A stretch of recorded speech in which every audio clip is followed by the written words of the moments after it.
Ако нямате намерение да прочетете тази книга, то тогава просто подкрепете автора, за да може тази история, която не е просто история, да бъде екранизирана. Защото, както казах, това е любов, преживяване и най-вече усещане.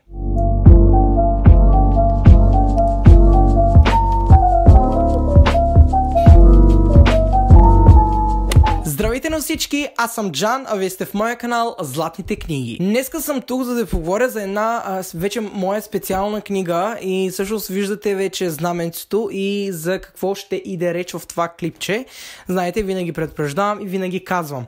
Днескашната книга е отново 18+, слагам знака и ще е една LGBT тематика, както обичат да казват всички и да правят ревюта на такива книги. Да, обаче днескашното клипче е много по-специално, защото ще си говорим за български случай, български автор, който пише за пръв път такова бижу.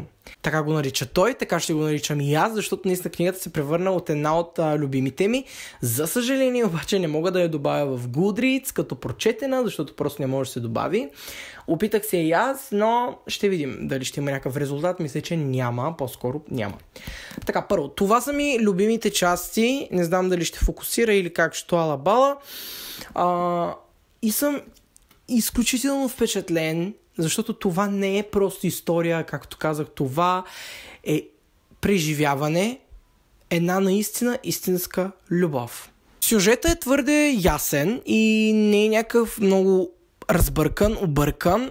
Разказва се за Дани, който е нашия главен герой, има жена и дете. Момента, в който книгата според мен има много такива отговори на уникални въпроси за нашето ежедневие и за нашето време в момента, защото така добре е преплетено, така добре е направено всичко като оформление в книгата, начина по който е направена ретроспекцията назад и напред във времето, преплитането на героите, на историята и главите, нещо отгоре, защото това трябва и да можеш да го напишеш, да го пресъздадеш по някакъв начин, е много добре направено именно в тази книга. Той от Никола Узунов, не знам дали казах заглавието до сега, май не.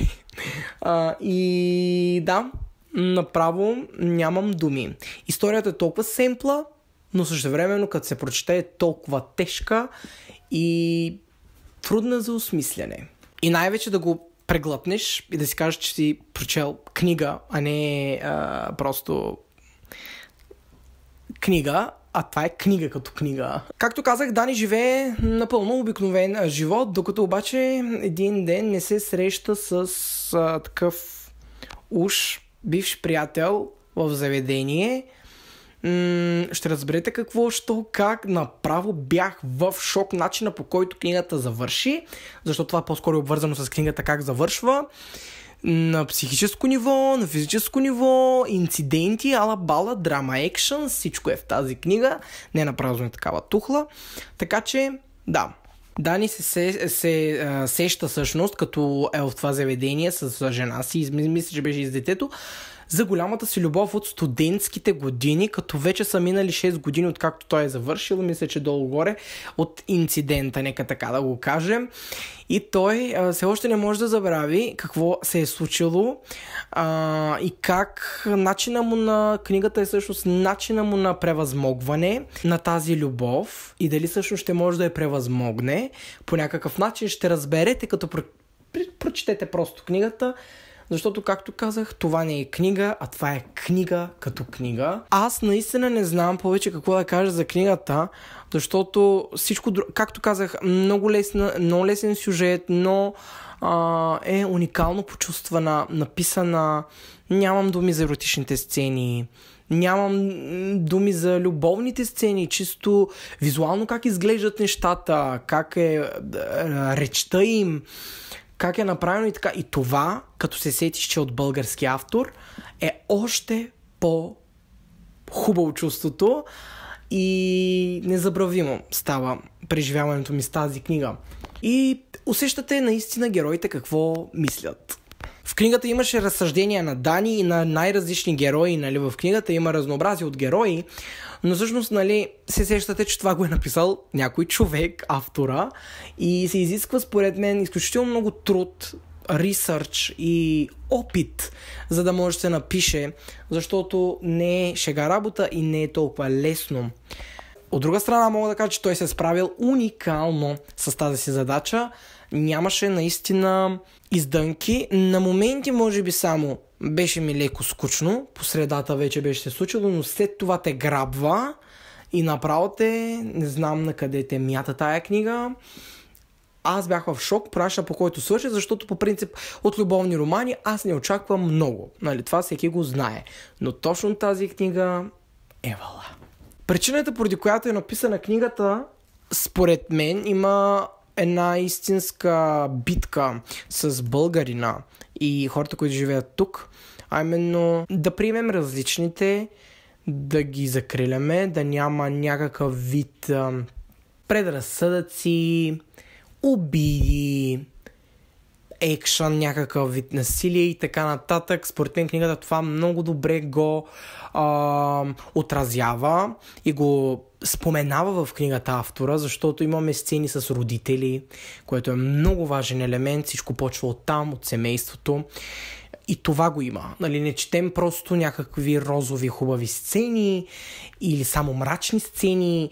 Четем и точно такива доста поучителни неща в книгата с битката на LGBT индивида, с обществото и с околните и с всеки.